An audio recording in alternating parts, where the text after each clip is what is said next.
opportunity to tell you a little bit about myself and why I'm here. Sorry if I seem nervous, but I'm more happy to be able to do this, so again, thank you.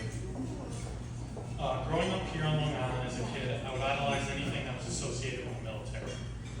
I'd watch all the classic war movies and fantasize what their life was like, and I would do things like have my G.I. Joe dolls reenact scenes with my friends that we watched. I would even wear fake dog dead chains all the time that we got from the mall. It got to the point that I was so eternally committed to joining the Marine Corps that I would call my recruiter at 13, 14, and 15, only for them to tell me that I was too young and frankly too overweight. Finally, when I was 18, on July 3rd, 2008, I enlisted, and by the 28th I was given my date, I would leave for boot camp. Sorry. Should I get a little closer? Yeah. There we go. Hear me better? A little louder, Brian. We got it, Brian. The story of my time in service really begins after training when I entered what we call the fleet, which is the unit I was stationed with. There are so many different stories and things I could say about my entire time in service over the course of almost 4 years. I'll do my best to try and explain briefly. We lived in the barracks on base in Camp Lejeune. We were first put into rooms by alphabetical order. I had 2 roommates named Hobson and Hart, and after several weeks we started to really get along and become fast friends. Unfortunately, on our 3rd day weekend off, Hart had gone home and tragically taken his own life. This was harder for me to deal with than I thought at the time, and the fact that everyone in our chain of command had seemingly moved on made it even harder to deal with.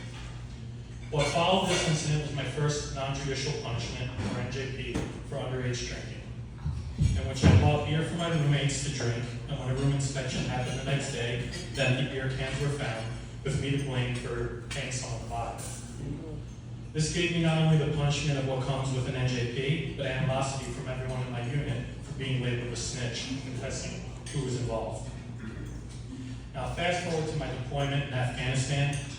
I was deployed into the town of Usakala in Helmand province. My deployment basically consisted of standing guard on post 6 hours on, 6 hours off for 7 months, with our rest time including both vehicle and foot patrols into town night and day. While on deployment, I experienced several vehicle-bound improvised explosive device explosions, directly and indirectly at various times.